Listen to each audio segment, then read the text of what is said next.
يا حضرة النبي المصطفى رسول الله صلى الله عليه وسلم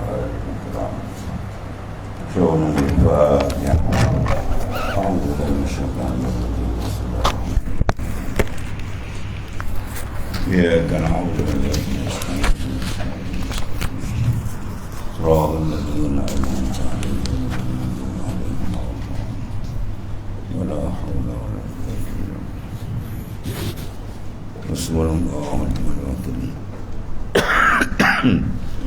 على الله توكلنا حسبنا الله ونعم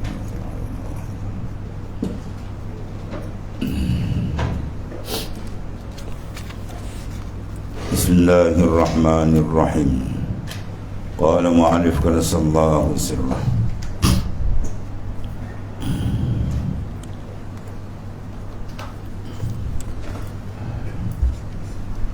وجعله situ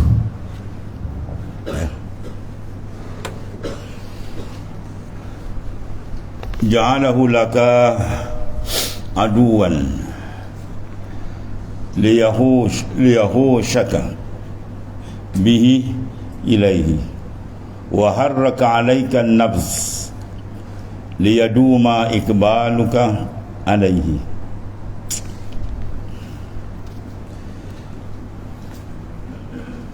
wa ja'alahu laka aduwan, dan dijadikan Allah Ta'ala akan syaitan itu seteru bagimu, dan jadikan syaitan itu laka bagi kamu aduan, sebagai seteru. Lepas tu disuruh kita jadikan syaitan sebagai seteru. Quran sebut apa? Fattakhizuhu aduwah. Kena engkau ambil syaitan sebagai aduan, maknanya sebagai musuh. Jangan jadikan syaitan itu sebagai kawan. Ni ada orang syaitan boleh piara hantu boleh piara. Jadi mana jadikan dia sebagai maknanya musuh. Cara mana kita bermusuh dengan syaitan, berlawan dengan syaitan? Taat perintah Tuhan.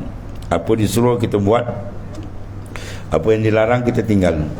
Itulah pukulan hebat kepada syaitan. Apa yang disuruh kita buat, yang Tuhan suruh. Apa yang dilarang kita tinggal. Sebab syaitan dia terbalik, apa yang disuruh, yang tu dipaut kita supaya jangan dilaksanakan. Apa yang dilarang, itu dia heret supaya kita melakukan benda. Jadi pukulan kita pada dia ialah mengerjakan segala kewajipan kita dengan Allah Ta'ala, dan meninggalkan wal makruhat. Baliknya mengerjakan segala benda-benda yang disuruh Allah Ta'ala. Wa tarkil manhiyat. Agama tu dibina dua je. Kata Imam Al-Ghazali apa? Ad-dinus syatran. Agama tu dua pembinaan. Fi'lul ma'murat wa tarkil manhiyat. Buat yang disuruh, tinggal yang dilarang. Tu dua. Agama tu dibina atas dua perkara. Buat disuruh, tinggal dilarang. Tapi masalah ni apa yang disuruh dipecah dua, sama ada minal wajibat wal masnunat, benda yang wajib atau benda yang sunat. Yang dilarang ketika minal muharramat wal makruhat. Jadi benda yang diharam dan benda yang makruh. Maka bawah tu banyaklah. Kewajipan pertama dia bentuk ilmiah, kemudian kewajipan dalam bentuk amaliyah, pelaksanaan dan amalan gitu. Kita menuntut kepada apa?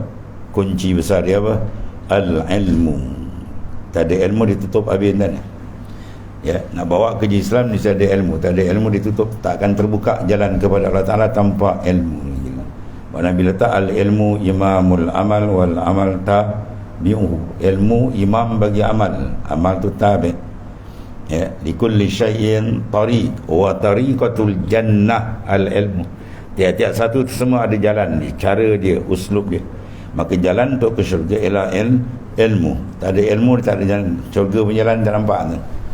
Dia tak akan nampak jalan ke syurga bila dia tidak ada ilmu. Bahawa ilmu tu penting. Rasulullah letakkan tu. Batu Hujatul Islam Al-Imam Ghazali dalam Tasniful Akhir, karangan akhir Imam Ghazali yang masyhur, Minhajul Abidin. Minhaj mana kurikulum. Orang yang nak menyenaraikan diri dia sebagai abid, sebagai hamba bagi Tuhan, dan dia diaku oleh Allah sebagai hamba. Kita tak mau kalau orang aku kita hamba, Tuhan tak aku, tak buat apa kan. Kita rasa kita hamba Tuhan, Tuhan tak aku kita hamba dia, neraka tempat dia kan. Kalau kita diiktiraf oleh Allah sebagai hamba dia, orang tak iktiraf pun tak ada hal. Ya, orang tak iktiraf, kita bukan nak iktiraf orang apa jadah iktiraf orang, kita nak Allah Ta'ala iktiraf kita. Maka nak iktiraf tu tak letakkan garis panduan dia, ikut dia bukan ikut kita. Maka Imam Ghazali susun 7 ranjau, 7 akabah ranjau yang perlu diselesaikan perjalanan dia. Kalau kita ada 7 gunung, 7 bukit tinggi, lepas tu baru dia jadi hamba sebenar dengan Tuhan.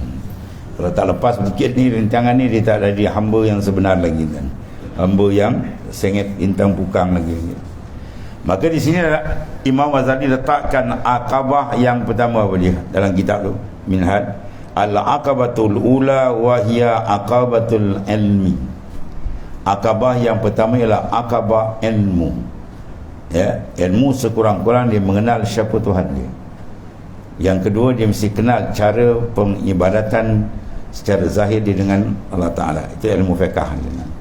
Dan cara yang akhir yang besar kali ialah cara menguruskan tempat tilik Allah Ta'ala, iaitu qalbi insan. Itu dia. 3 tu paling kurang tu. Kemudian kalau ditambah yang lain lagi, mendalami tafsir, hadis, sirah dan sebagainya, tu lagi baiklah. Yang ni paling kurang tu. 3 benda tu paling kurang. Ya. Kalau tak ada ni, jawab dia tidak masuk line orang dikatakan yang sebenar dengan Tuhan. Ya. Maka syaitan diganggu di sini dan maka apa hikmah pula? Ibn Athaillah As-Sakandari tarik hikmat dia di sini. Allah Ta'ala sengaja menjadikan syaitan itu seteru bagimu supaya bentan ditolakkannya akan dikau dengan dia kepadanya. Ya, supaya ditolakkan akan dikau liyahushuka bihi ilaihi. Jadi dengan adanya syaitan, maka ketika itu hati insan akan berpusing menghadap Allah memohon pertolongan. Itu maksudnya. Ya, supaya hati itu insan tadi kembali kepada Allah Ta'ala. Ya. Baru kata fakullama tasallata alaika raja'ta ilaihi bil iftikar. Setiap kali Tuhan taslit keras atas dia, maka dia akan kembali pada Tuhan dengan fakir, minta pertolongan. Dia kena je bala, dia mohon pertolongan. Dia kena je masalah, dia merayu dengan Tuhan. Maka itu rahsia sebenarnya. Sebab dalam merendahkan diri, dalam menghinakan diri, mengaku kelemahan, kefakiran, kelemahan, ya, hinanya kita, situ ada rahsia makna ketuhanan Allah Subhanahu Wa Taala. Ya, makna ketuhanan apa? Sengaja iftikar kullu ma'ada ilai, berhajat segala makhluk. Jadi memandang keterikatan makhluk dia dengan Tuhan, itu rahsia dalam makna ketuhanan. Ya, Allah Ta'ala jadikan syaitan hikmat dia kat situ, supaya hamba sentiasa menghadap kepada Allah, memohon pertolongan daripada gangguan syaitan. A'udzubillahi minasyaitanir rajim. Kita mintung dengan Ta'ala daripada syaitan yang direjam, dilaknat oleh Allah Ta'ala. Itu pertama, supaya ditolakkan, mana akan dikau kepada Allah Ta'ala dengan dia, daripada jatuh engkau berpaling dari yang lain. Ya, supaya kita selamat daripada berpaling kepada yang lain daripada Allah Ta'ala. Satu. Dan kemudian digerakkan atasmu, itu mana kita harraka alaika an-nafsu, digerakkan atasmu nafsu daripada segala syahwat, supaya kekal berhadapmu atasnya dengan tawajuh. Ya, tadi syaitan supaya kita kembali kepada dia menghadap. Kemudian nafsu pula Tuhan jadikan apa hikmat? Haraka alaikan nafs, Tuhan gerakkan bisikan-bisikan nafsu dalam diri seorang untuk mengerjakan benda yang jahat. Inna nafsa la ammaratun bisu, sungguh nafsu menyuruh kejahatan. Bila benda ni ada, supaya bentan liyaduma ikbaluka, supaya kekal engkau menghadap kepada Allah Ta'ala. Itu maksud. Lepas tu dia suruh kita jangan putus zikir. Ya, zikir sentiasa ada. Allah. Jalan sebab apa? Sebab nafsu tak pernah putus dengan kita. Nafsu dia tidak ada waktu rehat dengan kita. Bahkan nafsu punya masuk amat licik. Dia bukan masuk pada benda maksiat dia. Pada benda taat dia masuk, dia lagi bahaya. Ya. Dalam sembahyang ada sembahyang nafsu. Ya. Dalam belajar ada belajar nafsu, dalam mengajar ada mengajar nafsu, dalam berjihad ada jihad nafsu. Ya. Pada zaman Rasulullah SAW, tamat satu peperangan, sahabat tunjuk kepada baginda, haza syahid wa haza syahid. Bermakna dia berjuang dalam saf Nabi pimpin tu. Tiba-tiba Nabi nafikan. Kalla, tidak, Nabi kata. Qara'aitu fin nar fi burdatin ghalaha aw abaha. Aku telah diberi tunjuk oleh Taala tempat orang tu dalam neraka Jahannam. Padahal dia mati medan perang tu. Secara zahir syahid, tetapi tak diterima oleh Tuhan. Sebab tu syahid ada bagi berapa? 3. Syahid ada 3. Yang kita nak syahidul ma'rakah, syahid dunia wal akhirah. Di dunia dia mati di medan dan dia ikhlas kerana Allah, maka dia diterima. Yadkhulunal jannah bighairi hisab, masuk syurga tanpa hisab. Allahumma ja'alna minhum. Yang kita nak tu. Satu lagi syahidul dunia lal akhirah. Ini kita tahu tuan. Syahid dunia, dia mati dalam medan perang. Ya, maka jasad dia diuruskan secara zahir 2 dari 4. Dia dikapankan dan dikebumikan. Dia tidak disembayangkan dan dia tidak dimandikan. Tapi di akhirat dilempar dalam neraka Jahannam. Ini kita takut tuan. Ya. Yang ketiga syahidul dunia lal akhirah. Syahidul akhirat lal dunia. Syahid akhirat tapi dunia tak. Dunia dibuat 4 perkara yang biasa. Dimandi, dikapan, disemayang dan ditanam. Adapun akhirat dia dapat kelebihan syahid, di antaranya lepas azab kubur. Siapa dia? Di antaranya orang mati taun, orang mati bersalin, beranak, orang tenggelam, kebakaran, ya, dan seumpamanya. Mati menuntut ilmu, dalam bentuk ilmu Allah Ta'ala dia meninggal. Itu lepas azab kubur. Itu syahid apa dipanggil? Syahid akhirah lad dunia. Akhirat dia syahid tapi pada dunia tak nampak. Itu di antara bertiga. Yang kita takut yang kedua. Syahid dunia tidak akhirat. Dunia nampak anjuran syahid, akhirat Tuhan tak terima dia. Sebab apa? Ani liwujudil afat, ada penyakit. Ya, kalau zaman Rasul sallallahu alaihi wasallam, zaman paling hebat, qalbi manusia boleh terpaling. Zaman kita itu sudah temberang lah tuan-tuan. Jangan kita nak temberang lebay kita tuan. Zaman kita ni Rasul dah tak ada, sahabat dah tak ada, tabi'in dah tak ada, orang anda semua tak ada. Kita ujung-ujung ni tuan. Ya, kalau tak betul-betul memohon pertolongan daripada Allah Ta'ala, bimbang-bimbang kita terbalik, wal'ayazabillah. Ya, jaga ni. Sebab dia kata wa harraka alaikan nafs liyaduma ikbaluka alaihi. Allah Ta'ala sengaja gerakkan nafsu tu, yang mengacar kita supaya apa? Supaya hati kita dawam ikbal menghadap kepada dia, sentiasa mohon pertolongan. Ya Allah, selamatkanlah hamba yang fakir daripada godaan, tipuan, perangkap nafsu yang amat jahat dalam ibadat. Itu dia tuan-tuan. Bagi kitab kita bincang ni, kita orang dah berjalan. Hikam ni orang berjalan. Bukan baru nak ajar semayang dah straight, tapi nak buat betul ke je. Nak buat betul jalan, jangan dipusing tuan. Dia dah masuk track ni, jangan disilap paut dengan habis masuk ke bawah balik. Ya, orang dah masuk gelanggang, sedang berjalan. Maka nak diperbetul, jangan dia terbalik. Maka hikmat Allah Ta'ala jadikan nafsu, hikmat akan jadikan syaitan apa? Ya, akan jadikan akan syaitan tujuan apa? Supaya ditolak kita kepada Ta'ala, mohon pertolongan.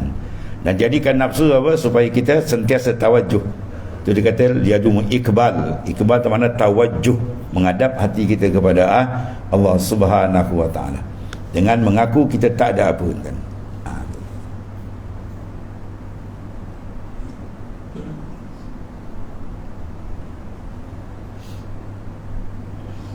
Lepas tu dalam doa-doa Rasulullah SAW banyak hadis-hadis ni kan. Kena setengah daripada apa yang biasa dibawa. Ya, dan wirid. Itulah apa? La amliku nafsi naf'an wala darrah. Ya. Tu kalau saya kutub punya wirid kan. Kita sudah baca apa maksurat pada kan. La amliku nafs. Aku tidak memiliki naf'an wala darrah. Mana mudarat, manfaat bukan dariku ya Allah. Itu pagi-pagi Rasulullah jauh kita baca. Supaya apa? Potong apa? Perangkap nafsu dan syaitan. La amlik, aku tak ada memilih apa. Yang dia hakikat yang memilih adalah dia. Nafa', manfaat dia, mudarat pun minallah. Ad-dar nama dia, an-nafi' pun nama dia juga.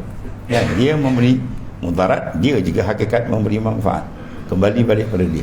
Supaya jangan kita perasan kita yang baik. Kita kena perasan dia dan ya. Barulah kita akan dapat kurnia besar daripada Allah Subhanahu Wa Taala. Batu penting kepada kita supaya membina badan ishtighalul qalbi ma Allah. Berikan tumpuan kalbi kita sentiasa dengan Tuhan. Supaya hasil apa? Kelazatan mengingati dia.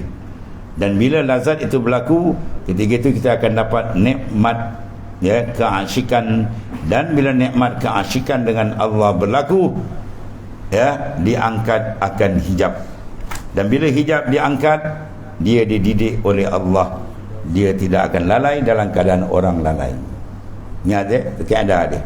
Apa keadaan dia? Iza kanal ghalibu ala abdi, apabila sentiasa kekal abdi itu al-ishtighalu bih, menghadap berbimbang dengan aku, Tuhan kata, maka ja'altu na'imahu wa lazzatahu fi zikri.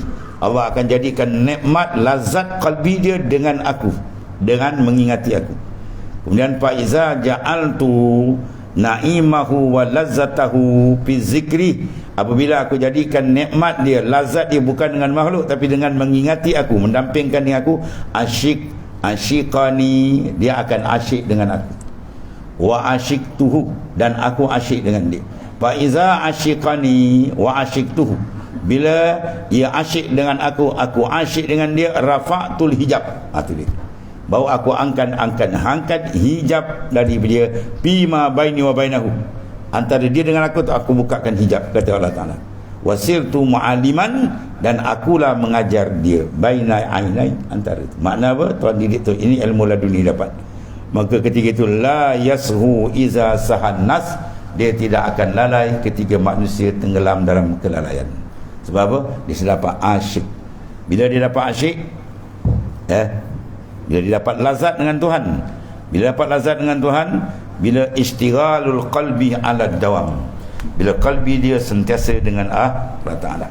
Maka ini hikmat bila Ta'ala jadikan syaitan dan nafsu supaya apa? Liyadum ikbaluka alaih, supaya kekal hati kamu menghadap kepada dia, memohon pertolongan.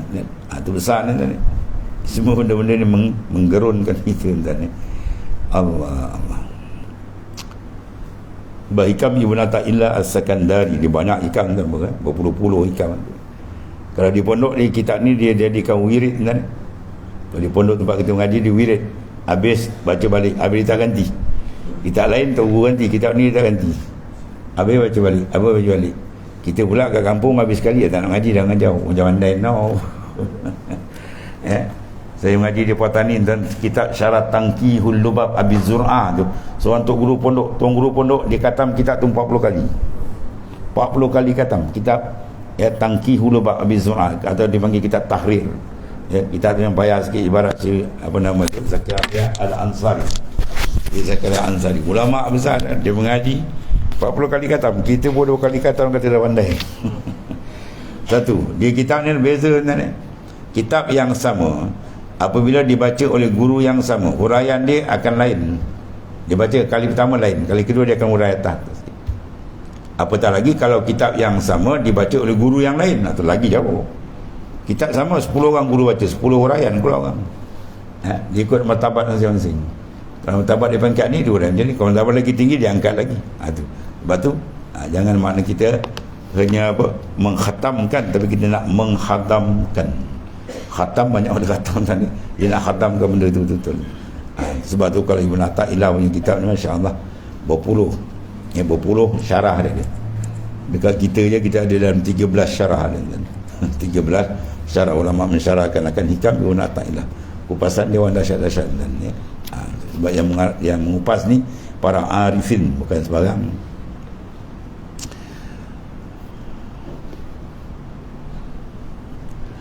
Allah. Dan digerakkan hatamu nafsu daripada segala syahwat. Apa tujuan? Supaya kekal berhadapmu atasnya dengan tawajuh. Baca tawajuh, jangan baca tujuh. Kan dengan tujuh lah. Dengan tawajuh. Tawajuh mana? Berhadap. Ya, bila Ta'ala buka akan dapat berhadap pada Tuhan, Masya Allah. Itu nikmat, dia akan dapat lazat dengan Tuhan. Bila lazat dapat, asyik akan datang. Bila asyik akan meliputi qalbi dia, maka rafa'tul hijab, aku angkat hijab. Ya, bila Tuhan angkat hijab, maka dia dengan Tuhan akan didik dia terus. Ya, tapi bukan senang dapat benda ni. Dan tak jadi benda mustahil. Benda ni bukan senang dapat, tapi bukan benda mustahil. Telah didapat oleh para arifin. Ya, tapi adat taklah semudah macam kita baca kan ni. Riyadhah Mujahadah pimpinan mursyid dia kena ada. Banyak lagi lah. Maka manakala dikerasi atasmu, nasai kembali engkau kepadanya. Ya. Apabila dikelasi atalah keras atas kita dengan ujian nafsu dan syaitan, fakullama tasallata alaika, jawab dia, raja'ta ilaihi bil iftikar. Bila Tuhan kerasi atasmu, kembali engkau kepadanya, maka iftikar kepadanya, maka berdiri engkau antara dua tangan kudrahnya atas sifat minta tolong dan ittirar.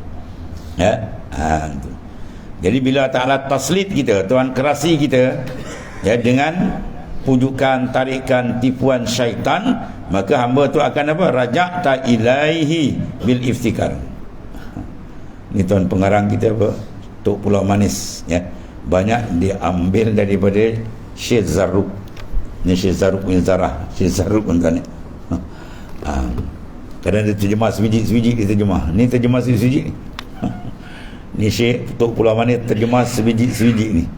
Dia kata manakala dikerasi atasmu, dalam Arab ni fakullama tasallata alaika raja'ta ilaihi bil iftikar, nasai kembali engkau kepada dengan iftikar. Mana bila Tuhan kerasi kita dengan sebab syaitan dan nafsu, hamba tu akan balik menghadap pada Ta'ala, minta pertolongan. Ketika itu wa kumta baina yadayhi ala na'til li na'til laja iltija'i wal ittirar, maka berdirilah engkau pada tangan dua kudratnya dan sifat menuntut minta tolong ittirar. Itu maksudnya. Jadi maknanya apa? Hikmat. Allah Ta'ala jadikan bersama ada hikmat, sehingga dijadikan nafsu dan syaitan pun ada hikmat ni. Betul dalam Quran Tuhan sebut apa? Ma khalaqta hadza batilan subhanak. Engkau tak jadikan semua ni malaikat semua ada hikmah. Dia satu cerita tuan ni. Seorang tu dipetikai hikmat, sedangkan semua yang Tuhan jadikan ada hikmat, sampai iblis dan syaitan pun ada hikmat dia. Jadi satu hari seorang ni dia tengok kan satu kumbang kecil kan yang duduk dalam tai ayam kering. Jadi dia nampak tai ayam kering tu ada kumbang kecil dalam. Dia kata, ish, apa ni hikmat Tuhan jadikan? Dia bertikai macam tu. Apa ni hikmat Tuhan jadikan kumbang dalam tai ayam ni? Kan? Dua tak lama dia kena sakit. Dia kena sakit berpuluh tahun dia berubat tak baik, dah beribu duit habis kan. Sampai jam lah dia tak nampak lagi dah. Hari tergerak hati dia jumpa seorang wali. Ya, bila jumpa seorang wali Allah, dia kata, ya saya di Syekh, tolonglah apa agak-agak ubat saya ni. Ubat kau nak tahu dia. Dia bertunjuk dengan kumbang tu, melawang kawan tu. Tu kumbang dan tai ayam tu ubat kau dia. Dia tunjukkan tu melawang kawan tu apa? Dia teringat dia pernah mempertikai ke benda tu. Dia pertikai ke benda tu. Wali kata kau ambil kumbang tu. Dia buatlah ramuan sikit, engkau ubat. Baik, alhamdulillah, terus sembuh. Ya, kumbang dan tai ayam tu ubat dia. Sebab jangan pertikai apa yang Tuhan buat tadi. Ya, sebab akal kita terlampau pendek kontot. Ada benda yang kita boleh kesan hikmat, dan banyak di sana yang akal kita tak mampu nak mengesan hikmah-hikmah yang Tuhan jadikan. Tengok sini sampai nafsu dia jadi ada hikmah, syaitan dia jadi pun ada hikmah. So apa hikmah dia? Supaya liyadumu ikbaluka alaihi, supaya kita sentiasa menghadap kepada Allah. Itu maksudnya. Ya. Sebab kita berperang dengan syaitan besar kan. Imam Ghazali sebut dalam karangan akhir dia apa? Ya, asyaitanul farig wa anta masyghul. Syaitan farig, dia kosong, dia tak ada kerja kan. Ya, ada syaitan pergi mukat ikan kat laut. Dia pergi nori getah. Dia kerja pejabat main komputer ada dah, tak ada. Syaitan kerja dia satu je jawatan dia, idlalun nas, nak sesatkan manusia. Tu je.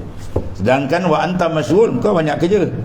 Rumah tangga lagi nak keluar lagi, kerja dalam, macam-macam kerja kita ada entah. Kemudian nak bawa benda ni, sudah tentulah bila kerja satu tumpuan lebih hebat. Ya, satu orang tu dipegang SU satu je, yang seorang ni pegang SU 5. Agak-agak kerja mana yang lebih teratur? Tentu yang satu. Bila satu dia boleh beri tumpuan, kalau banyak dengan akhir musyarat dia pelaksanaan tadi dia gelip pail dan ya. Jadi maknanya kita ni sibuk, sedangkan syaitan dia fokus kat kita. Maka kembali kamu kepada Allah. Itu maksudnya. Syaitan kalkal. Syaitan macam anjing. Bila kita pergi rumah Cina kan, dia pun salah anjing. Apa cara kita buat? Panggil tuan ni. Hoi, siapa nama dia panggil lah kan. Nanti dia keluar kan, dia pun sound anjing. Kan, anjing pun lagi. Tapi kalau kita lawan anjing macam anjing macam lawan kita macam dia pula ni. Anjing tak lari, dia salah kita lagi kan. Jangan kita salah, panggil tuan dia. Itu hikmat tadi. Hikmat Tuhan jadikan nafsu, Tuhan jadikan syaitan sebagai musuh supaya kita kembali kepada Tuhan. Itu maksudnya. Kembali memohon pertolongan daripada dia. Bila dia tolong, confirm selamat. Confirm selamat. Kalau dia tak tolong, babah kita. Ulama pun boleh terbalik. Ahli ibadat pun boleh terbalik bila tidak ada pertolongan dari Allah. Yang paling besar kali ialah nasrum min Allah, pertolongan daripada Allah Ta'ala. Itu mana kata, bila kata Tuhan jadikan hikmat supaya kembali hamba kepada dia, maka berdiri engkau antara dua kodrat dengan apa? Ittirar, menghadapkan fakir kita dengan Tuhan.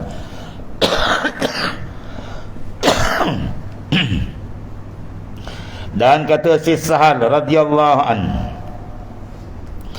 tiada bagi hamba itu melainkan Tuhannya. Allah. Laisa illa maulahu. Tidak ada bagi hamba itu melainkan Tuhannya. Dalam mengurus urusan dia nak jadi hamba Tuhan, tidak ada lain tempat melainkan pada Allah saja dia mohon pertolongan. Pada Allah Ta'ala saja dia bergantung, kepada Allah Ta'ala saja dia iltija. Dan sebaik-baik segala halnya itu kembali kepada Tuhannya. Wa ahsanu ahwalihi ayyarji'a ila maulahu. Ini pun terjemah habis, sebiji terjemah. Wa ahsanu, dan seelok-elok ahwalihi, ahwal hamba tadi, ayyarji'a ila maulahu, bahawa dia kembali kepada Tuhannya bila iza asa, apabila dia derhaka akan dia. Sebaik-baik insan tadi dia cepat kembali bertaubat kepada Ta'ala. Sama ada dosa tu zahir atau batin. Dosa zahir, contoh dia melakukan dosa-dosa yang luar, batin yang dalam. Jaga yang dalam kadang lebih besar kan. Dosa dalam kadang banyak kita tak perasan. Dosa luar senang, dia mencuri, dia berzina, dia buat baik jahat, dia sebab sedar. Tapi kalau dosa yang dalam, takabur ada dalam kalbi dia, riak ada dalam kalbi dia, tak perasan. Dia ingat dia buat ibadat cantik dah bagus, gua dalam ada penyakit dalam. Dua-dua tu naklah dibersihkan. Maka kembali dia kepada Ta'ala, itu satu cara yang terbaik. Wa ahsan ahwalihi ayyadya ila maulahu, bila iza asa, bila dia melakukan kederhakaan atau maksiat. Maka kata dia, ya Rab ustur alayya, ya Rab tub alayya. Dia kata dia, hai Tuhanku, tutup olehmu atasku. Iaitu makna kata ya Rab ustur alayya. Apa makna tutup dan? Tutup dia ada dua. Tutup yang kita kendaki ialah tutup kalbi kita daripada dosa dan maksiat. Adapun orang yang lalai, dia buat dosa, dia minta tutup juga, tutup supaya jangan orang tahu dia buat maksiat. Itu besar.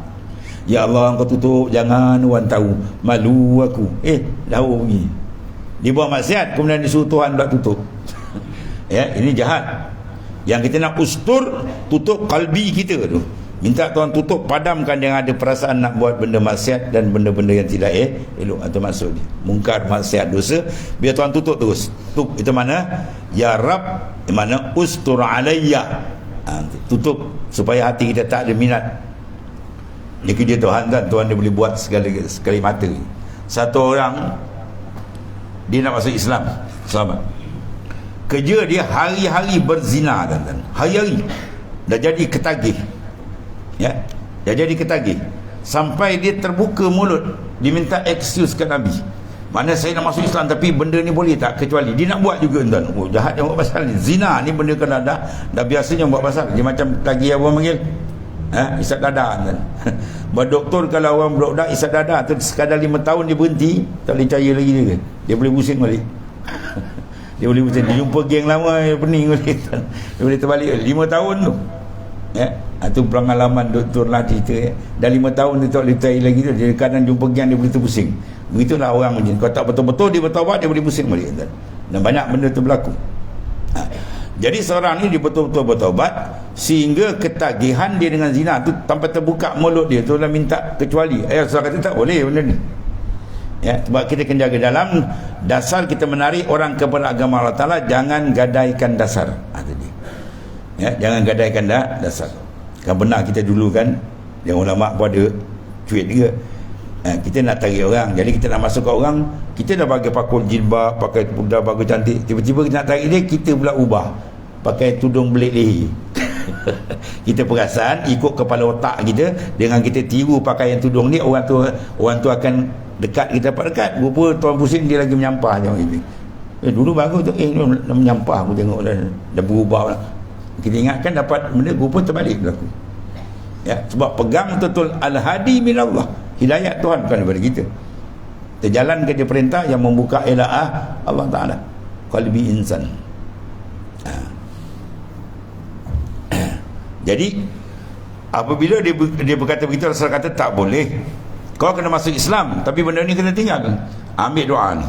Rasulullah bagi satu doa, Allahumma habib ilayyal iman wa zainu fi qalbi, ya, wa qarra ilaikun kufra wal fusuq wal insan wa ja'alni minar rasyidin. Kalau baca jamak dalam Quran disebut apa?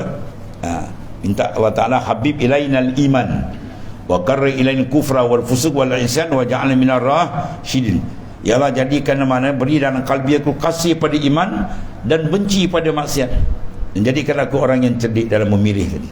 Amalkan doa. Dia balik, dia pun berdoa. Besok pagi dah berubah kan? Besok dia jumpa Rasulullah, alhamdulillah Rasulullah dah tak nak dah kata. Ya, daripada ketagih zina, dia terus dia kata dah tak nak, benci dah tak nak dah. Itu Tuhan buka pun sekejap ya, tak payah sangat. Ya Fattah ya Wahab. Fattah dia amat membuka, Wahab dia maha memberi. Dia beri sekejap ya. Tak sampai 2 hari pun dia doa malam dengan berkat ajaran daripada baginda SAW, terbuka tu terus tertutup. Itu maksud dia, minta Allah Ta'ala tutup kalbi kita, hati kita daripada perasaan nak mengerjakan yang tak elok, maksiat dan mungkar. Bukan tutup daripada pandangan orang, kita buat betul suruh tutup pula. Itu lain kita. Itu benda yang tak elok. Maknanya seolah Tuhan pula nak pergi tutup kita punya, kita buat maksiat tetap betul. Melainkan Tuhanmu, sebalik-baik segala hal kembali kepada Tuhanmu, ya, apabila derhaka. Dan katanya, hai Tuhanku, tutup olehmu, ya, jangan lama fa tutup ini. Tetap pun boleh baca. Tutup olehmu, tutup olehmu atasku, hai Tuhanku, kemudian taubat olehmu akan aku. Kita minta Tuhan tutup, jangan lagi hati kita nak benda maksiat. Amalkan doa ni bagus. Ya Rab ustur alayya, ya Rab tub alayya. Ya, kalau bahasa Melayu pun tak apa. Ya Tuhanku, tutuplah kalbiku daripada benda-benda tak elok. Ya Tuhanku, terimalah, ya, jadikan aku orang yang engkau terima taubat. Mana biar jadi kita orang yang benar-benar bertaubat kepada Allah Subhanahu Wa Taala. Itu maksudnya. Maka bila taubat ia, maka katanya, hai Tuhanku, tunjuki olehmu akan daku hingga mengejar amal. Jadi bila dah bertobat, dah stop, dah cantik lah, tapi nak hias pula. Wafiqni, mana beri taufik oleh kamu, hatta amal, sehingga aku dapat mengerjakan perintah engkau. Itu maksudnya. Kemudian Pak Izzah amal lah.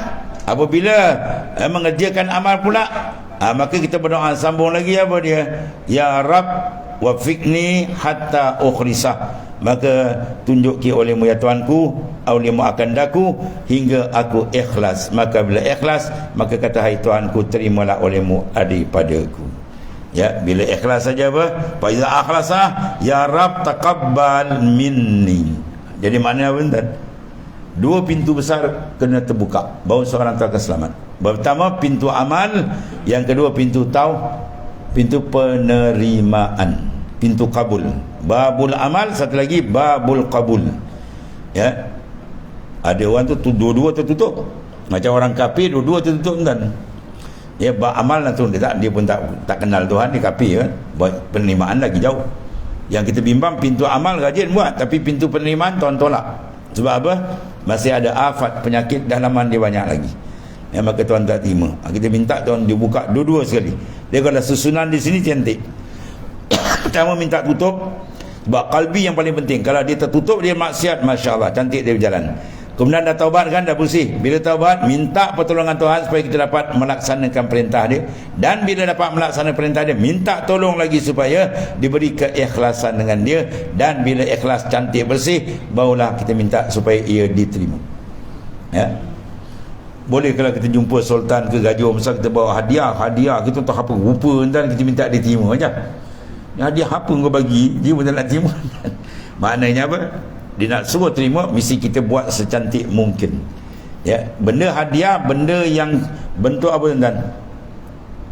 Hadiah ni satu penghormatan dan penzahiran kasih sayang. Itu mana hadiah. Kita bagi ke orang tu supaya bertambah kasih kemesraan kita, bertambah kita dengan dia hubungan. Itu hadiah. Bila nak buat benda ni, kena benda yang baik. Jangan kita bungkus-bungkus macam bungkus belacan ni bagi. Orang kata apa dia bagi ni kan. Dia kena baik. Maknanya penerimaan tu akan berlaku bila benda tu cantik dalaman dia. Sebab tu dia kata fa iza akhlasa, tak habis lagi. Bila dah ikhlas, satu lagi minta, iaitu minta apa? Ya Rab taqabbal minni, ya Tuhanku, terimalah dariku. Bila Tuhan terima dia, tamam. Itulah amalan yang kita nak buat bekal di sana. Ya, nak peringkat banyak tuan-tuan ya. Taubat, kemudian minta supaya dapat kita melaksanakan, minta hidayah, taufik supaya dapat laksana. Kemudian minta lagi taufik supaya dapat keikhlasan. Dah dapat keikhlasan, minta diterima, habis. Dapat terima, tamam, sempurna dah. Itulah bekal yang kita nak bawa di sana tuan-tuan ya. Sebab benda di akhirat ada dua benda yang mengejutkan. Dua benda mengejut. Satu benda dia buat, dia terkejut, tak ada. Ya, buat amalan tiba-tiba kosong, habaan mansura, seperti habu. Ini yang bahaya. Berarti Imam Ghazali sebut ada satu orang 70 tahun dia buat ibadat, dia batalkan amal pahala tadi dengan satu kalimah ya. 70 tahun dah dia pergi haji ya, tiba-tiba ada orang datang rumah dia pun sound orang rumah dia 3 ke 5 ke apa nama kan, kau keluarkan celik yang kita pergi haji kali ke-7 dia. Dia nak cerita dia pergi haji 7 kali. Habis kata Imam Ghazali amalan itu. Faqad khabita amalu, tuan batal habis. Ada jaga tuan ni. Takut tu. Itu maknanya benda banyak tapi tak ada di sana. Ada pula benda yang dia tak buat tapi dapat di sana. Ada juga. Yang Nabi sebut apa? Niyatul mal khair min amali. Ada kalanya qasad niat seorang tu lebih baik daripada amal. Dia qasad betul-betul kalau dah ada lah Tuan beri murah rezeki, dia nak pergi menunaikan haji misalnya ni, nak pergi nak menunaikan umrah atau nak pergi infak pada jalan Tuhan dan sebagainya lah, jadi kebaikan. Tapi sabaqahul amal, sabaqahul maut, mendahului dia oleh kematian. Jadi dia niat bersih tadi, seorang tak tahu, tiba-tiba pum ajal pun sampai. Maka niat yang tadi diberi pahala besar di akhirat. Itu penganjat ini pahala. Apa pahala jihad ada, pahala ni pahala. Tidakkah kamu dah berazam sungguh dulu di dunia, Tuhan kata. Maka qasad kamu diterima sebab apa? Dia tak ada gangguan. Niat kita orang tak tahu tuan ni, kita dengan Tuhan. Itu maksud dia ada perkara, dua perkara. Yang tak buat dia dapat, yang dah buat tak dapat pun ada tuan ni. Dan satu lagi benda-benda yang kita punya tapi tidak diketahui orang ambil pun dapat dengan tuan ni. Dia ada kebun, ya, dalam kebun ni tadi adalah buah-buahan pisang ke apa, dia bedal monyet beruk semua kan, dia pun tak tahu. Habis tu akhirat dia dapat. Tapi jangan dia mengamuk, dia pergi mau celaka beruk ni. Melawan beruk, dia makan pisang. Zalik kan mumpat, dia dah maki apa tak ada lah kan, dia dah makan dia serak. Sebab pahala banyak dan tumbuhan kita tanam tu banyak pahala dapat. Semut menumpang ke pokok mutan kita pun dapat pahala. Burung buat sarang kat pokok kita pun dapat pahala. Kita tak perasan benda tu semua, benda yang dia kata banyak benda yang mengejut, dia tak perasan di sana. Ni pahala, ni pahala. Sebab apa? Sebab tidak ada gangguan pandangan makhluk. Benda tu makhluk kita pun tak tahu. Jadi amalan tu cantik. Dia jangan kita buat makhluk tahu, dipuji hati yang bergegau. Bila dipuji kita dia habis. Ya, dia mula bergegau dalam. Banyak pum terbalik. Allah Karim. Dan satu lagi kisah ceritakan daripada Abi Sa'id. Wa Abi Sa'id Al-Khudri, Sa'id Abi Abdul Khudri ada kata apa? Dia Abu Sa'id satu cerita yang menarik ni. Dia dengan beberapa sahabat lain berjalan satu kampung. Jadi ketua kampung tu JKK lah kan. Dia dah sakit puluh tahun. Dia berubat tak baik-baik ni. Tak baik-baik. Jadi dia nampak Abu Sa'id dengan jemaah dia lalu tadi, dia pun panggil. Dia kata, kamu tahu tak apa penyakit aku gini. Abu Sa'id kata, minta air segelas. Dia pun bawa air segelas. Abu Sa'id Al-Khudri bacakan Ummul Kitab, surah Fatihah ayat 3 kali. Ya, minta dengan Ta'ala keberkatan dari ayat. Dia pun minum, baik dia sembuh tuan. Oh, dia punya seronok, dia tarik berpuluh ekor kambing dia bagi hadiah.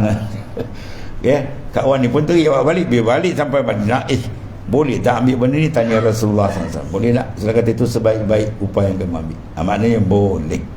Ya, dia bacakan apa berkat ayat tadi, orang bagi hadiah tu tak ada masalah. Jangan diminta, jangan diletak harga lah. Ya, ada Said Al-Khudri buat. Dan ada benda ni, ada pula orang kata apa, bertangkai pakai air baik. Ya, yang membaikkan bukan air. Kamu makan ubat pun yang baik bukan obat. Asy-syafi minallah, sembuh tu daripada Allah. Tu semua usaha. Dan itu di antara Abu Sa'id Al-Khudri radhiyallahu anhu. Dia kata mana, mendengar aku akan sabda Rasulullah SAW. Apa dia kata? Iblis bagi Tuhan Azza wa Jal, sentiasa aku menderhakakan anak Adam. Ya, Iblis kata apa dengan Tuhan?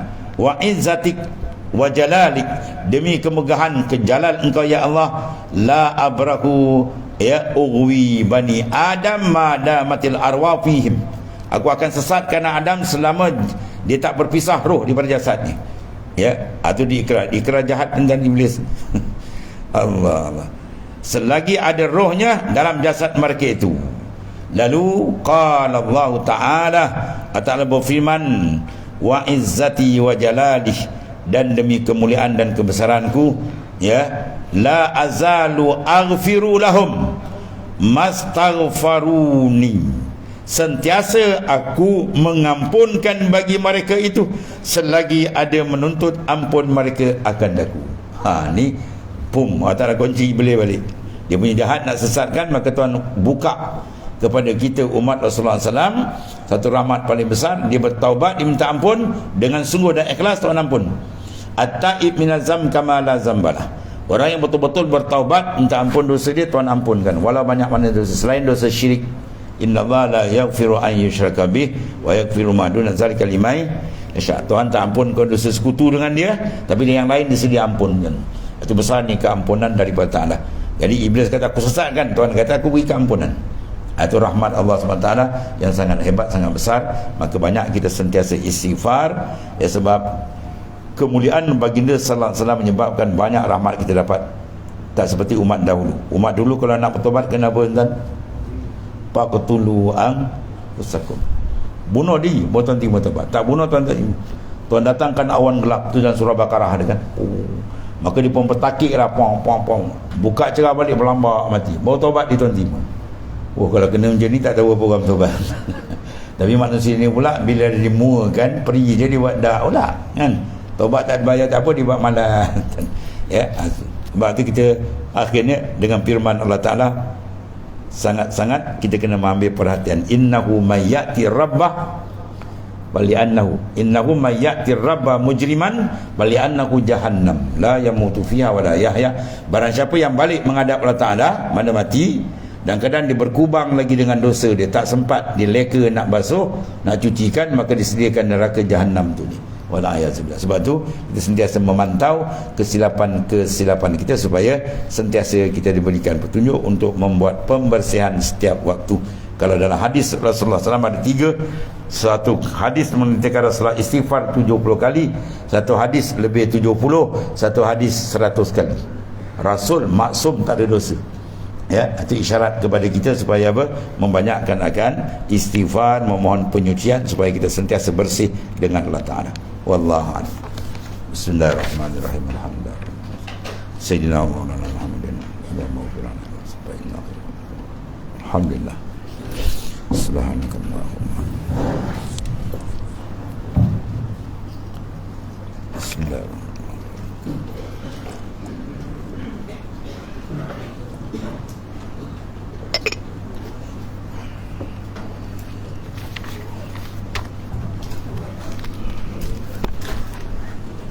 Ya Karim.